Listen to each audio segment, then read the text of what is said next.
नमस्ते दोस्तों, स्वागत है आपका हमारे YouTube चैनल पे। आज की इस वीडियो में हम बात करने वाले हैं वेब होस्टिंग के बारे में।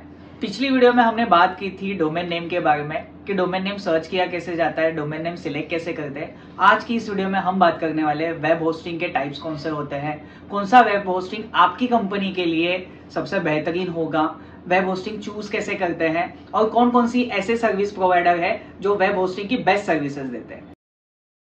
वेब होस्टिंग एक ऐसी सर्विस है जो आपकी वेबसाइट को इंटरनेट पे दिखाती है। जैसे आप सर्वर पे एक रेंट पे जगह लेते हो, वहां पे आप आपकी वेबसाइट की फाइल्स, वीडियोस, इमेजेस ये सब सेव करते हो। अभी आप सोचोगे अगर फाइल्स, वीडियो, इमेजेस अगर यही सेव करने हैं, ये तो हमारा घर का कंप्यूटर भी काम करता है। बात तो सही है। तो क्यों ना हम लोग हमारे कंप्यूटर को ही वेब होस्टिंग बना दे। तो सही सोचा आपने, ये पॉसिबल है। आप आपके घर के कंप्यूटर को वेब होस्टिंग बना सकते हो, लेकिन क्या आप आपके कंप्यूटर को 24/7 इलेक्ट्रिसिटी प्रोवाइड कर सकते हो? आप सोचिए, एक कंप्यूटर को चलाने में दिन में 2 से 7 यूनिट इलेक्ट्रिसिटी लगती है। आप सोचिए, अगर हम लोग एक साल अगर ये कंप्यूटर 24/7 चलाते हैं तो उसका जो यूनिट आएगा वो 1000 यूनिट्स के आसपास में आएगा। उसी का इलेक्ट्रिसिटी बिल अगर हम लोग कैलकुलेट करते हैं तो around 7,000 to 8,000 rupees electricity bill आएगा। तो क्या ये अफोर्डेबल हो सकता है? क्या हम लोग हमारे घर के कंप्यूटर को हाई स्पीड प्लस 24/7 चला सकते हैं? तो जवाब है दोस्तों, नहीं। इससे अच्छा 7,000 to 8,000 में अगर हम लोग किसी अच्छी कंपनी का वेब होस्टिंग परचेस करते हैं तो हमें हाई स्पीड और without any interruption web hosting का बेनिफिट उठा सकते हैं। तो चलिए डिस्कस करते हैं टाइप्स ऑफ वेब होस्टिंग के बारे में। तो 5 टाइप की वेब होस्टिंग होती है, जिसमें से सबसे पहली है शेयर्ड होस्टिंग, सेकंड है वीपीएस, थर्ड है क्लाउड, फोर्थ है रीसेलर, फिफ्थ है डेडिकेटेड। तो दोस्तों शेयर्ड होस्टिंग जो होती है, शेयर्ड होस्टिंग में एक ही मेन सर्वर होता है, लेकिन वहां पे मल्टीपल अलग अलग वेबसाइट्स चलती है। इसका मतलब यह है कि अगर कोई एक वेबसाइट डाउन होती है या फिर एक वेबसाइट पे ट्रैफिक बढ़ जाता है तो उसका ही इम्पैक्ट दूसरे वेबसाइट पे भी गिरता है। इसी के वजह से दोस्तों कि जो नए बिजनेसमैन होते हैं, जिनका बजट कम होता है, वो मोस्ट प्रोबेबली शेयर्ड होस्टिंग के लिए जाते हैं। आप कोई भी वेब होस्टिंग लो, उसके डेफिनेटली एडवांटेजेस डिसएडवांटेजेस तो होते ही है। तो जैसे कि अभी शेयर होस्टिंग के अगर बारे में बात किया जाए तो शेयर होस्टिंग का सबसे बड़ा जो एडवांटेज है वो है इसकी प्राइसिंग, जो बहुत कम है। सेकंड, इसकी सिंप्लिसिटी। शेयर्ड होस्टिंग में ज्यादा टेक्निकल पॉइंट्स नहीं होते हैं। यहाँ पे आपको जो वेब होस्टिंग प्रोवाइडर होते हैं वो कुछ अच्छी वाली बेनिफिट्स भी प्रोवाइड करते हैं, कुछ अच्छे सपोर्ट्स भी मिलते हैं। हम लोग डेफिनेटली उसके बारे में बात करेंगे कि कौन सा वेब होस्टिंग प्रोवाइडर अच्छा सर्विस आपको देता है। इसमें अगर हम लोग कॉन्स की बात करेंगे, यानी डिसएडवांटेजेस के बारे में बात करेंगे, तो यहाँ पे सिस्टम क्रैशेस होने के चांसेस ज्यादा है। जैसे हमने दोस्तों पहले डिस्कस किया था कि अगर एक वेबसाइट अगर यहाँ पे क्रैश होती है या फिर एक वेबसाइट का ट्रैफिक बढ़ जाता है तो इसका इम्पैक्ट दूसरे वेबसाइट्स पे भी होता है। सेकेंड जो है वो है परफॉर्मेंस। तो जैसे कि डेफिनेटली किसी एक वेबसाइट का ट्रैफिक बढ़ जाना, किसी दूसरे का गिर जाना, इसमें डेफिनेटली परफॉर्मेंस मैटर हो जाता है, परफॉर्मेंस में इम्पैक्ट गिरना शुरू हो जाता है। सिक्योरिटी, यहाँ पे सिक्योरिटी पॉइंट ऑफ व्यू अगर हम लोग बात करें तो शेयर्ड होस्टिंग में थोड़े से सिक्योरिटी इश्यूज आते हैं। सो शेयर्ड होस्टिंग कौन चूज कर सकता है? सो जिनका मंथली जो ट्रैफिक होता है वो 10,000 से लेके 15,000 तक हो, वो शेयर्ड होस्टिंग चूज कर सकते हैं। जैसे कि किसी ने नया बिजनेस ओपन किया हो, या फिर उन्होंने कोई नई वेबसाइट उनकी लॉन्च की हो, या फिर कोई ब्लॉगर हो जिन्होंने उन्होंने ब्लॉगिंग स्टार्ट किया हो, ऐसे लोगों के लिए, ऐसे कंपनीज के लिए shared hosting is a beneficial and good option. अभी देखते हैं वीपीएस होस्टिंग। वीपीएस होस्टिंग माने वर्चुअल प्राइवेट सर्वर। जैसे नेम में मेंशन है वर्चुअल, यानी यहाँ पे जो मेन सर्वर होता है उसके वर्चुअल सर्वर्स बनते हैं। जैसे आप देख रहे हो, ये है मेन सर्वर। मेन सर्वर में अलग अलग वीपीएस 1, 2, 3, 4। यहाँ पे हर एक जो वीपीएस सर्वर है वो एक वेबसाइट को इंडिविजुअली मैनेज करता है। इसका बेनिफिट ये है कि अगर किसी वेबसाइट का अगर ट्रैफिक बढ़ भी जाता है तो दूसरे वेबसाइट का उसके ऊपर कोई भी इम्पैक्ट नहीं गिरता है, जस्ट बिकॉज कि हर एक वेब सर्वर एक ही वेबसाइट्स को इंडिविजुअली मैनेज कर रहा है। जैसे कि शेयर्ड होस्टिंग में हमने देखा था कि एक जो मेन सर्वर है वो मल्टीपल वेबसाइट्स को मैनेज करता है, बट यहाँ पे वैसा नहीं है। यहाँ पे एक एक वर्चुअल सर्वर एक वेबसाइट को मैनेज करता है। इसी की वजह से इसका जो कॉस्टिंग है वो थोड़ा सा हाई है शेयर्ड होस्टिंग के कंपैरिजन में। अगर हम लोग इसके प्रोज एंड कॉन्स के बारे में अगर बात करें तो इसके एडवांटेजेस सबसे पहले देख लेते हैं।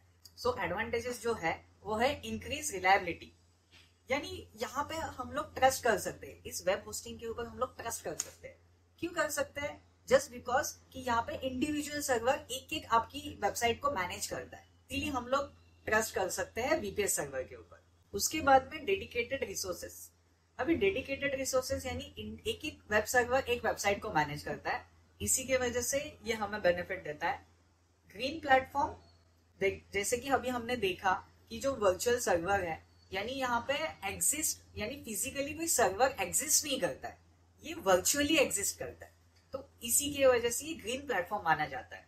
सेव मनी, हाँ, अगर हम लोग देखा जाए as compare to share hosting, इसका प्राइसिंग ज्यादा है, बट डेफिनेटली जिन्होंने जो अभी ग्रोथ सिचुएशन में है, जिनका बिजनेस अभी बढ़ रहा है, स्लोली स्लोली बढ़ रहा है, जिनके वेबसाइट पे ट्रैफिक आना शुरू हो गया है, उनके लिए definitely VPS web hosting is that best option rather than dedicated web hosting.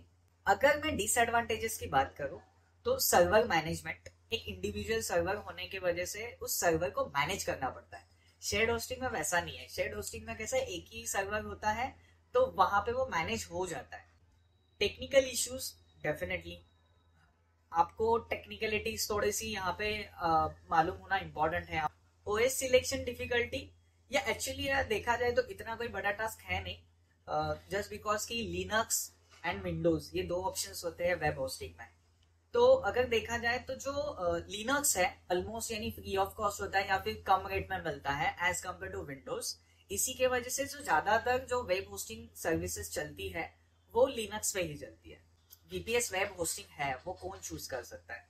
तो वीपीएस वेब होस्टिंग कौन चूज कर सकता है? जिसका ट्रैफिक डेली बेसिस पे 10,000 से लेकर 15,000 तक है, वो लोग इस वेब होस्टिंग को चूज कर सकता है।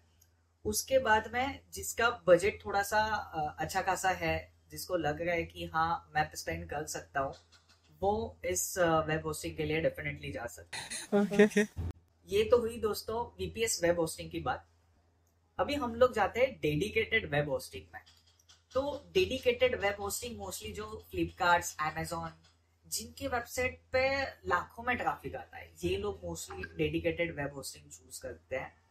अभी जैसे कि वीपीएस वेब होस्टिंग में एक सर्वर के मल्टीपल वर्चुअल सर्वर्स बनते थे, राइट? लेकिन यहाँ पे क्या होता है, यहाँ पे एक मेन सर्वर होता है और वही एक वेबसाइट्स को मैनेज करता है। सो बेसिकली यहाँ पे मेन सर्वर के कोई सब सर्वर्स बन नहीं रहे, यहाँ पे जो मेन सर्वर है वो वेबसाइट्स को डायरेक्टली मैनेज करता है। इसी की वजह से इसका जो कॉस्टिंग है वो ज्यादा है। यहाँ पे अगर आप देखोगे तो एक particular RAM, CPU, bandwidth, operating system, technical support, disk drive storage, ये नाम अगर आप देखोगे तो ये आपको स्पेसिफिकली कंप्यूटर के में जो सारी एक्सेसरीज होती है या फिर जो भी कंपोनेंट्स होते हैं, ये उनके नाम है, राइट?